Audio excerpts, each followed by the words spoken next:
Hai, balik lagi di channelnya Matrix Beauty Salon. Nah, di video kali ini aku mau sedikit sharing-sharing sama kalian soal tempat kursus. Kalian kalau masih bingung-bingung, kadang kan banyak yang suka nanya ke aku soal les-les gitu. Aku jawab di video ini. Kalian tonton video ini sampai habis. Nah, di video ini aku mau jelasin buat kalian.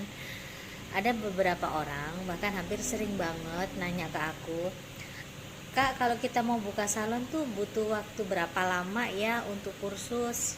Nah, itu sering banget aku dapat pertanyaan kayak gitu. Kalau kita mau kursus, ataupun kalau kita mau buka salon lah intinya, itu tidak perlu yang namanya kalian ini kursus lama banget yang seperti di bayangan kalian. Kadang kan ada orang mikirnya sampai berapa tahun kayak gitu. Itu sebenarnya nggak seperti itu. Jadi kalau kalian mau kursus, kalau aku ngomong di tempat aku ya, normalnya itu 1 bulan materi pembelajaran, tidak ada teori, semuanya praktek langsung sama orang. 1 bulan penuh. Misalkan kalian ini ada yang nggak paham, ada yang masih kurang mengerti, itu bisa lebih daripada itu. Tapi rata-rata sih ya, normalnya anak-anak les itu terkadang tidak sampai 1 bulan itu sudah materi sudah selesai semua, dan rata-rata sudah pasti bisa. Karena kan sebenarnya kalau untuk kerjaan salon itu nggak terlalu susah, cuman butuh sering mencoba dan sering memegang. Sebenarnya cuma di situ aja.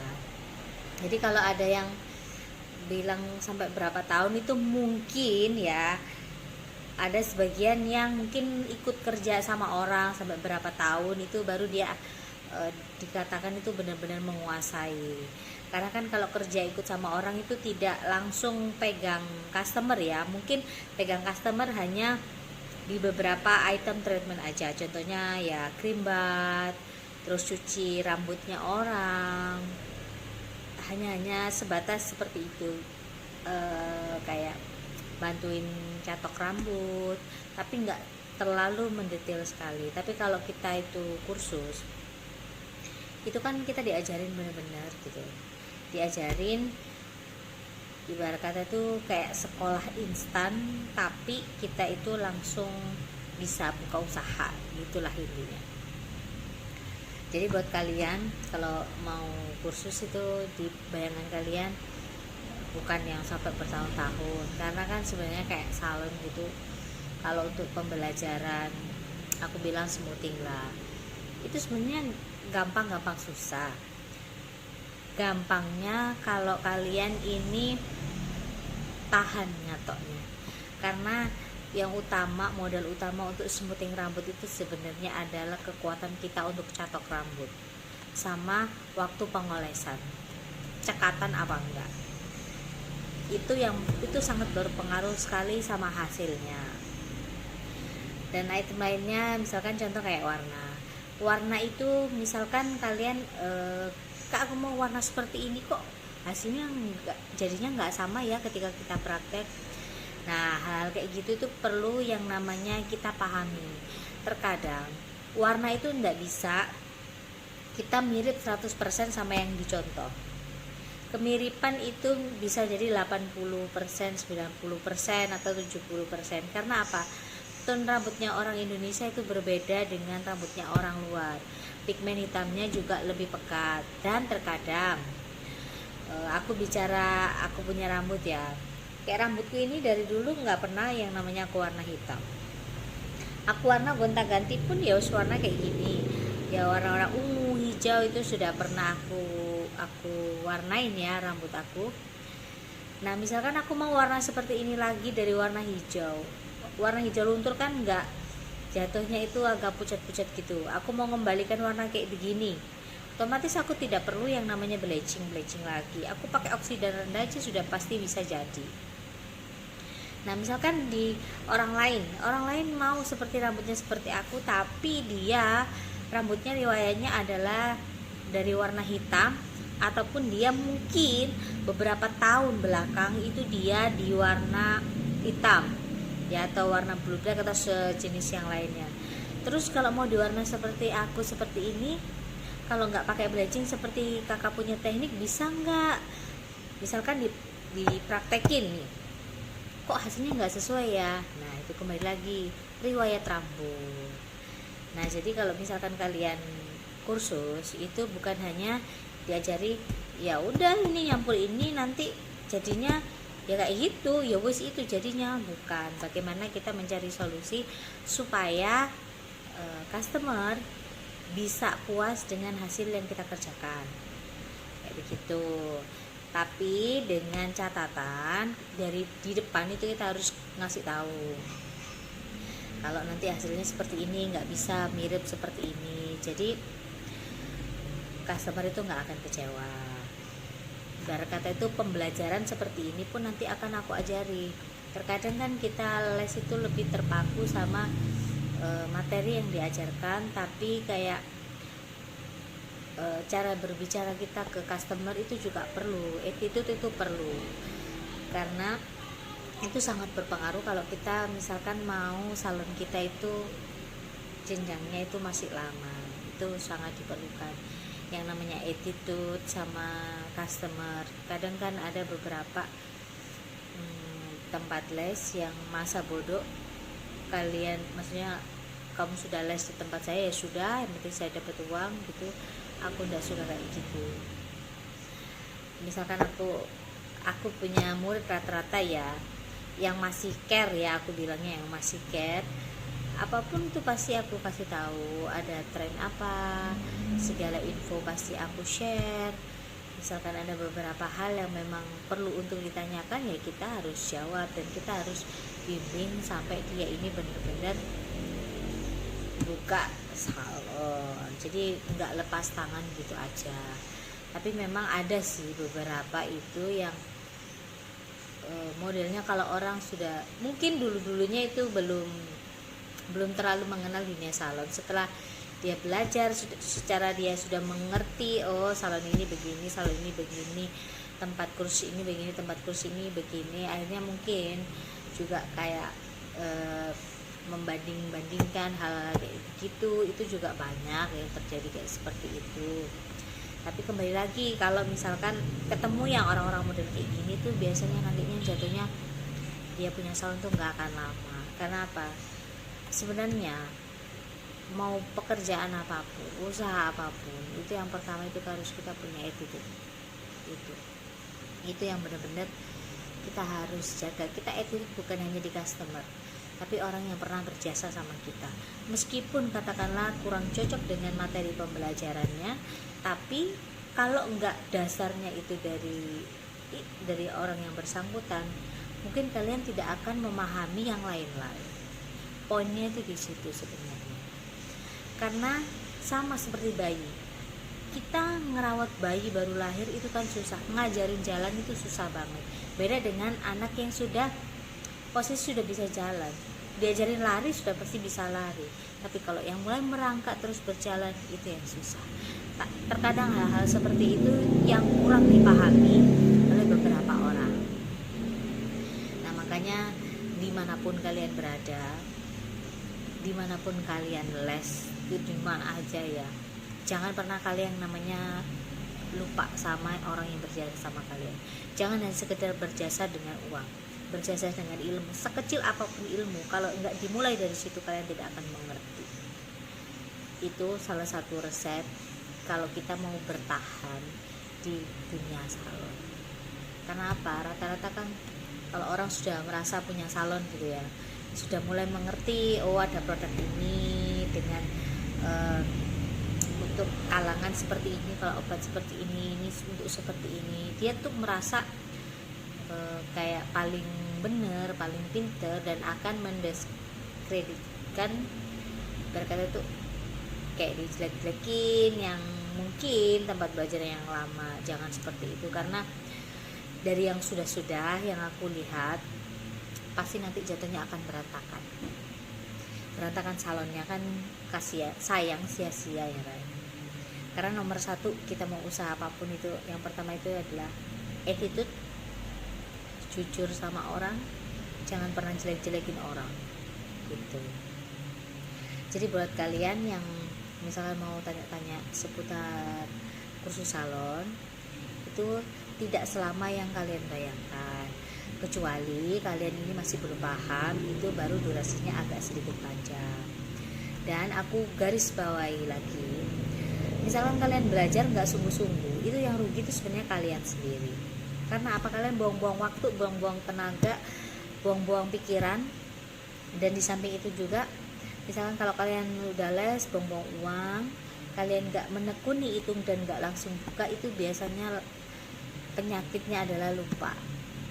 Nah, jangan sampai seperti itu. Jadi benar-benar kalau kalian mau buka salon itu benar-benar harus diniatin benar-benar dari hati. Meskipun mulai dari hal yang terkecil, modal yang terkecil. Karena usaha salon ini kalau kita bilang mau main uang besar, ya uang besar, main uang kecil juga bisa aja gitu, tergantung kita masuk di kelasnya itu yang seperti apa. Tapi saranku kalau untuk yang awal-awal itu lebih enaknya itu kita itu main yang ya di standar aja lah, supaya kita itu mengerti bagaimana caranya memutar uang, mengerti bagaimana cara mengenal karakteristik customer, mengerti juga bagaimana cara kita bekerja, cara kerja kita itu seperti apa. Lebih baik kan mulai dari yang bawah gitu. Jadi jangan pernah berpatokan kalian itu salon yang sudah besar. Kalau kalian berpatokannya yang sudah jam terbangnya tinggi dan sudah besar, yaitu nanti bikin hati kalian ciut. Di samping hati kalian ciut juga nanti akan timbul yang namanya sirik, iri, dengki. Itu nggak boleh.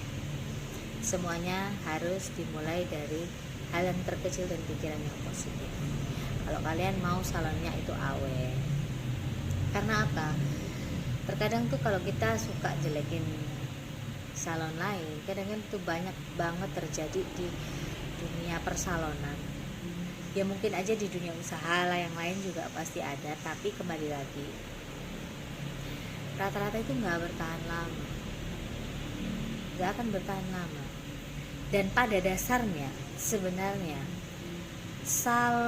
usaha salon dengan wedding itu kalau untuk sampai usia tua untuk bertahannya itu lebih ke wedding. Karena wedding itu semakin kamu berumur, kamu akan semakin dikenal, semakin jam terbang kamu makin tinggi. Karena wedding itu kan sakral ya, otomatis lebih kebanyakan untuk temu manten itu memakai jasa-jasa wedding yang orang-orang sudah berumur. Tapi di sini aku tidak mengecilkan yang masih muda-muda, enggak. Rata-rata yang untuk temu manten kalau adat-adat Jawa tradisional Jawa kuno gitu tuh rata-rata seperti itu. Kalau untuk pengantin itu bisa sampai kalian tua itu masih kepake kalian, lebih dihormatin lah dan katanya kayak gitu. Tapi kalau untuk salon itu semakin kalian muda, kalian akan semakin laku. Karena apa? Salon itu kan lebih mengikuti tren segala macam, seperti bukan hanya sekedar tren fashion, tren tata rambut, tren cat rambut segala macam itu kan lebih ke untuk yang muda ya. Semakin umur kalian muda, kalian akan semakin dikenal dan kalian akan semakin laku.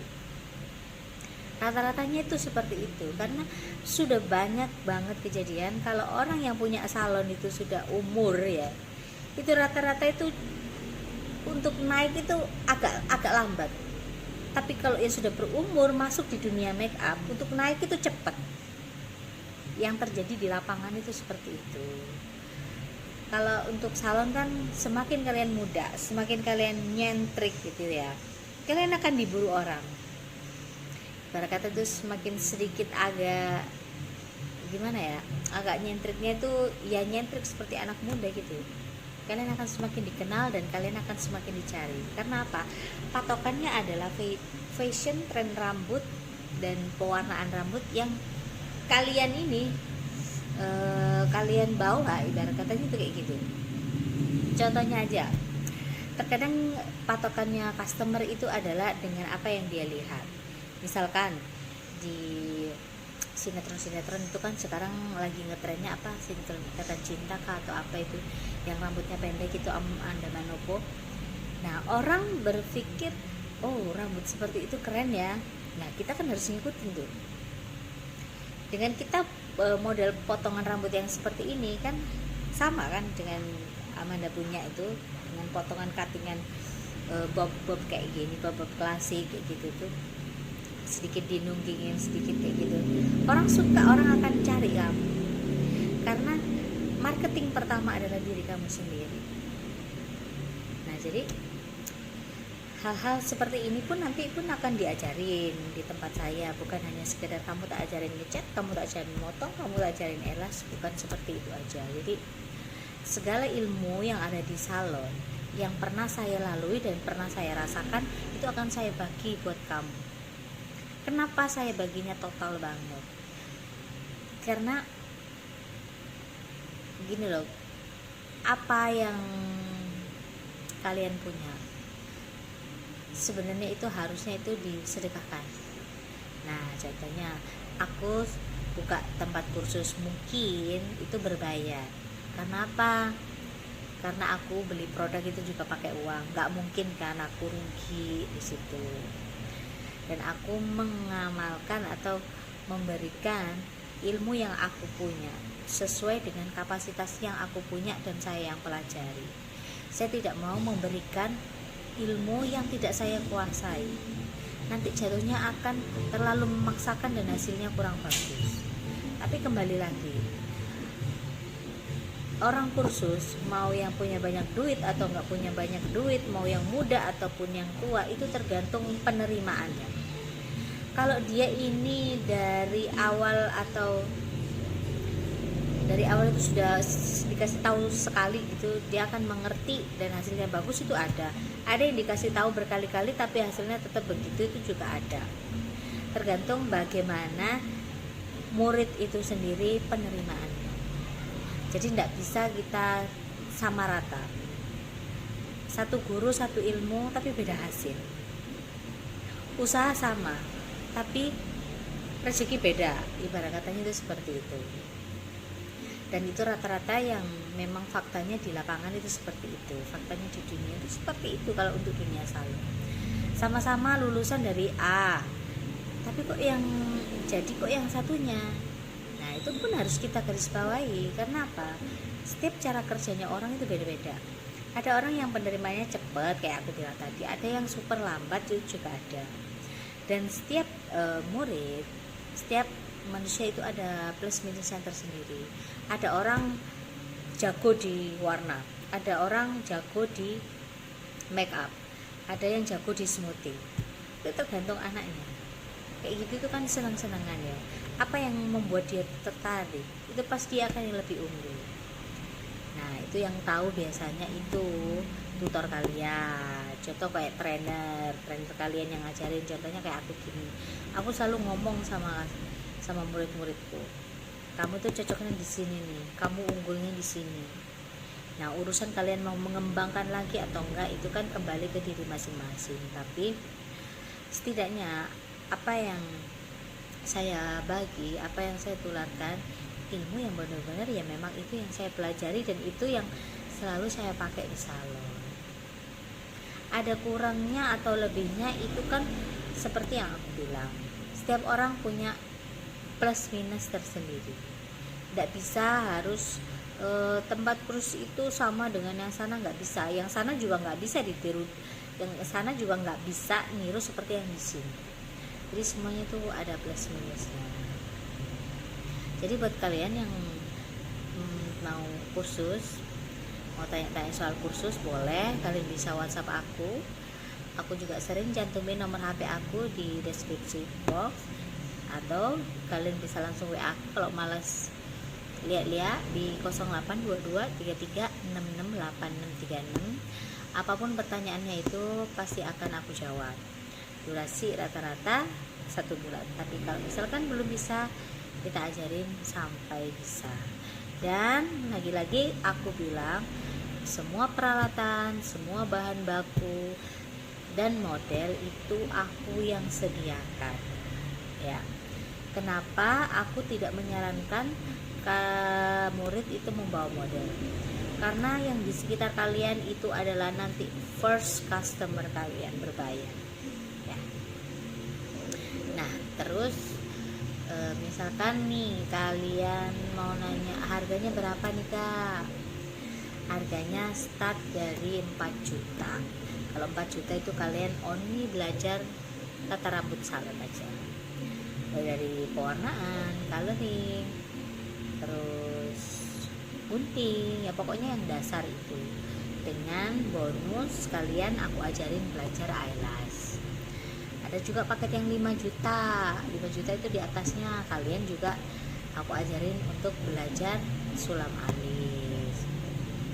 Paket yang tertinggi itu di harga 7 juta. Jadi kalian semuanya aku ajarin.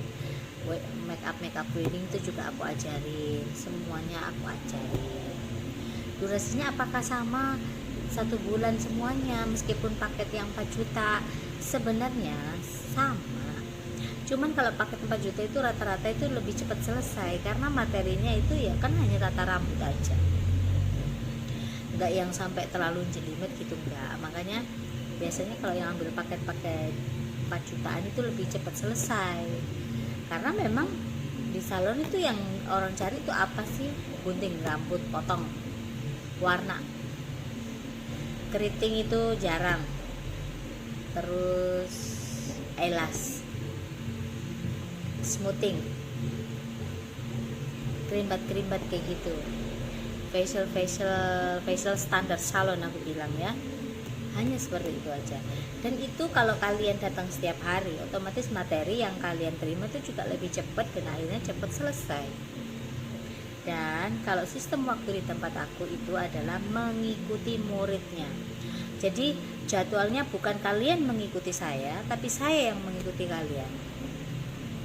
Jadi ini untuk mempermudah kalian, misalkan yang dari luar kota, yang nggak mau nginep, yang nggak mau ngekos, itu ya itu tadi aku yang ngikutin jadwal kalian. Dan udah dari mana aja sih orang-orang yang les di tempatnya kakak? Banyak banget. Sebelum aku pindah ke sini di wilayah Sidoarjo itu, waktu di Surabaya itu juga aku juga sering nerima murid les. Itu kebanyakan sih memang dari luar pulau, ada banyak dari Kalimantan, Papua juga pernah ya, yang selebihnya yang lain itu dari Pulau Jawa aja. Yang terjauh yaitu tadi aku pernah dapat dari Kalimantan, Kalimantan, Papua. Dan kalau di tempat aku itu ada kos-kosan, ada yang kos-kosan 1 bulan itu 1,5 juta, ada juga yang 700.000, ada juga yang di 1 juta. Jadi macam-macam. Itu aja sih yang aku mau bagi sama kalian, mau aku share sama kalian soal kursus salon di tempat aku. Dan yang pasti kalau kalian mau tahu biografi tentang aku, itu ada di Instagram, semuanya itu ada di situ. Aku buka salon itu yang aku tidak join ya, aku tidak join itu di tahun 2012 itu sudah berdikari.